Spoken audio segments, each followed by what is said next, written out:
Nous allons voir aujourd'hui le top 6 des signes que ton ex est perdu et on va aussi voir la solution pour faire que ça change et que vous puissiez vous remettre ensemble. Alors, avant de démarrer, si vous le souhaitez, abonnez-vous à cette chaîne. Il y a aussi un quiz qui s'appelle « Quelles sont mes chances de récupérer mon ex ?» Il y a aussi un lien pour que mon équipe vous rappelle, parce que parfois, lorsque l'autre est perdu, on est perdu aussi soi-même. Et avoir un avis extérieur est toujours plus utile que de rester seul là-dedans. J'aimerais démarrer ceci en rappelant que être perdu est une étiquette qu'on met facilement sur l'autre. La preuve, c'est peut-être même qu'il vous le dit. Il vous dit « je suis perdu aujourd'hui, je ne sais plus où j'en suis ». Mais derrière cette étiquette qui est finalement la conséquence, l'acte final, ce qu'on observe, il y a une cause derrière ceci. Et beaucoup de causes différentes peuvent mener au fait qu'il soit perdu. On en reparlera vers la fin de la vidéo. Typiquement, on peut être perdu parce qu'on n'a plus de sentiments pour l'autre. On ne sait plus si on l'aime vraiment, et dans ce cas-là, on hésite, faut-il continuer ou pas? Par exemple, le genre de relation où ça part très fort, et ça va doucement diminuer par la suite. On peut aussi être perdu parce qu'il y a un problème de fond. On a par exemple des valeurs qui sont différentes. Ça peut être deux religions qui sont différentes, deux façons de voir l'amitié, de façons de sortir. Il y a tout un tas de choses, de façon d'éduquer les enfants. C'est des problèmes de fond qui font qu'il y a de plus en plus de soucis et au bout d'un moment, on se pose la question de est-ce qu'on est suffisamment similaires pour pouvoir continuer l'aventure ensemble? Et ces problèmes de fond mèneront aussi à « je suis perdu ». Ça peut être aussi un coup de mou passager. En gros, ça se passait très bien avant, temporairement ça va pas, ça peut être un épisode dépressif, et puis après ça va bien aller. Ce qui signifie juste qu'il faut attendre le temps que ça passe. On va commencer par regarder les signaux qui montrent que cette personne est vraiment perdue, qu'elle ne sait pas là où elle en est. C'est pas qu'elle veut te faire du mal, c'est juste qu'elle n'arrive pas à prendre de décision. Toute première qui est évidente, c'est les allers-retours. Tu es dans un couple où parfois ton ex revient et t'envoie plein d'SMS, ou va t'appeler souvent. On va même vouloir te voir de temps en temps. Ou par exemple, il va commenter ou liker ou même voir tes publications sur les réseaux sociaux de manière générale et puis ensuite, plus rien. Tu n'as plus aucun message de cette personne. Le deuxième gros signal que l'autre est perdu, c'est son incapacité à se positionner. Lorsque tu lui poses la question « Est-ce que tu m'aimes? Est-ce que tu aimerais qu'on continue ensemble ? Est-ce que tu éprouves quelque chose pour moi ?» Ce qui est une question assez simple finalement. On est un groupe, est-ce qu'on est ensemble face au problème ou est-ce qu'on abandonne ou est-ce qu'on se sépare là-dedans? Est-ce que cette difficulté va nous permettre d'être plus forts ou est-ce que cette difficulté va nous séparer? L'autre devrait te dire oui ou non, mais il n'arrive pas à le dire. Comme s'il voulait te garder de côté le temps qu'il arrive à se positionner. Troisième chose qui montre que ton ex est perdu, c'est des excuses qui sont vagues. Comme par exemple, je ne sais pas où j'en suis aujourd'hui. Ou alors, c'est compliqué. Ou alors, je suis en dépression. Une autre excuse très classique, c'est « je dois d'abord ». Quelques exemples, je dois d'abord régler mes problèmes de famille, mon problème à mon travail, mes problèmes de santé, mes problèmes financiers. Ou alors, il peut te dire « je n'arrive pas à te pardonner quelque chose ». Mais tu te sens qu'il y a une incohérence parce que la chose qu'il n'arrive pas à te pardonner n'a pas vraiment de lien avec cette rupture qui est récente. Il peut par exemple te rappeler quelque chose qui a quelques mois ou quelques années. Le quatrième signe qui montre que ton ex est perdu, c'est lorsqu'il poste des citations ou qu'il va montrer des choses sur les réseaux sociaux ou commenter avec des phrases bizarres. L'amour, c'est comme une fleur, comme une hirondelle qui se pose sur un lac. Tout devrait être simple. Et tu dis c'est fou parce que il poste des citations qui donnent des espèces de généralités absolues qui n'ont pas grand sens au final, si on ne rentre pas dans le détail, mais ça a l'air de le guider vers quelque chose. Et t'en viens à suranalyser ce qu'il écrit pour comprendre ce qui se passe. Plus jamais je ne voudrais quelque chose. Quand on aime, on devrait se comporter comme ceci. Tu peux aussi voir d'autres choses sur les réseaux sociaux, c'est des vidéos ou des photos où il s'amuse. Et tu n'arrives pas à comprendre pourquoi est-ce que cette personne qui te dit que c'est compliqué dans sa vie, qu'elle n'est pas bien, qu'elle est en dépression, est en train de se marrer aujourd'hui.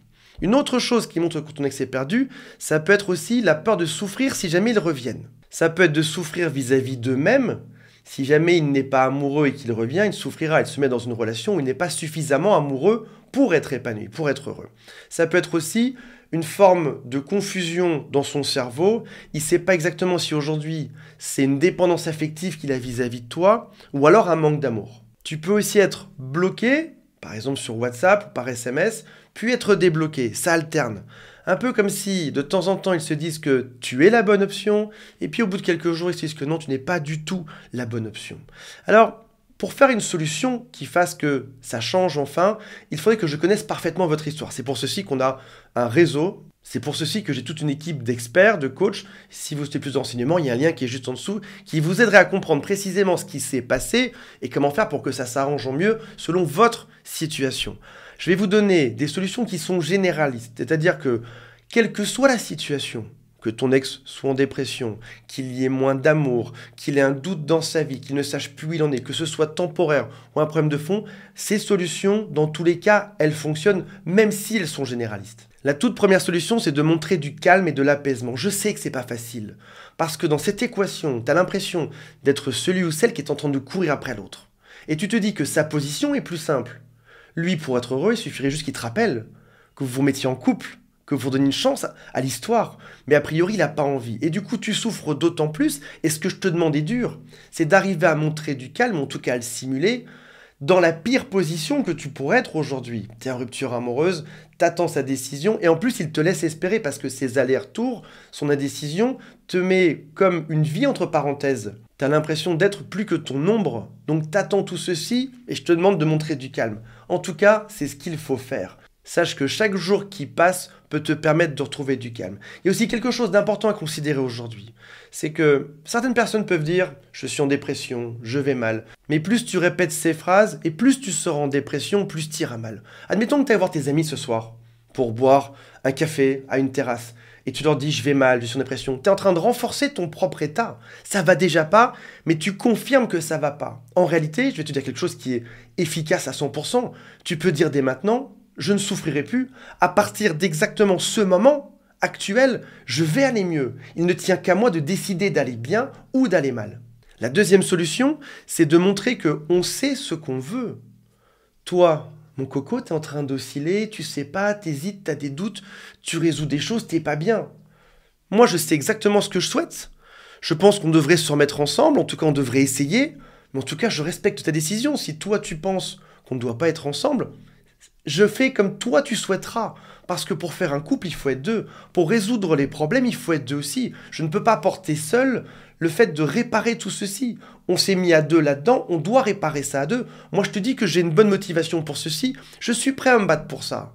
Maintenant, si tu n'as pas envie, moi, ce que je veux, c'est un coéquipier ou un partenaire de vie qui soit motivé, qui ait envie de mettre cette même belle énergie que moi. Et si c'est pas toi, la phrase subtile qu'il faut lire entre les lignes, c'est que si c'est pas toi, ce sera quelqu'un d'autre par la suite. Ça, on va pas le dire dans ce genre d'SMS. On va aussi montrer qu'on avance. Ok, toi t'es perdu, toi c'est compliqué, tu sais plus où t'en es.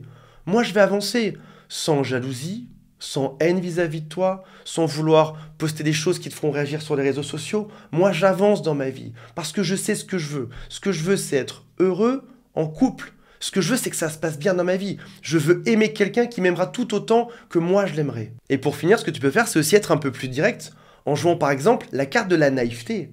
Ton ex te recontacte, t'envoie un bonjour, un petit coucou, te pose 3 questions. Tu peux naïvement demander « Pourquoi est-ce que tu me recontactes aujourd'hui ? Est-ce que tu as réfléchi ? Tu as changé d'avis ? Est-ce que tu as une nouvelle information à m'apporter ? Parce que moi j'avance. Je suis en train de tracer ma vie. Oui, c'est dur. Oui, j'ai souffert de cette rupture amoureuse. Oui, ça a été compliqué. Mais aujourd'hui, je me relève et j'avance. J'aimerais juste comprendre pourquoi est-ce que tu me recontactes. Je sais qu'on n'ose pas le faire parce qu'on se dit si jamais j'ose le contrarier, si jamais je ne me montre pas soumis ou soumise face à lui, si jamais je ne montre pas que mes bras sont grands ouverts, il ne reviendra pas. Sache que c'est l'inverse en réalité.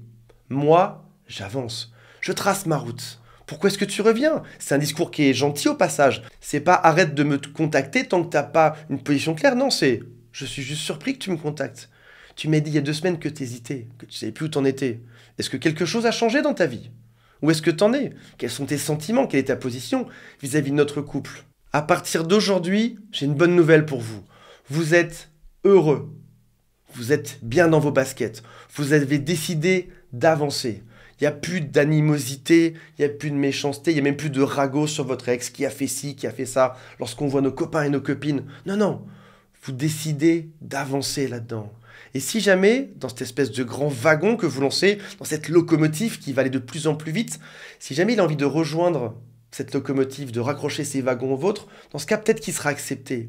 Il va devoir se justifier, dire par quoi il est passé, expliquer aussi ce qu'il a réalisé et pourquoi est-ce qu'il a envie de se battre pour avoir la chance de vous rejoindre dans la belle mentalité que vous avez aujourd'hui. Voilà mes amis, j'espère que ça vous a été utile et on se retrouve prochainement. Salut à tous, bye.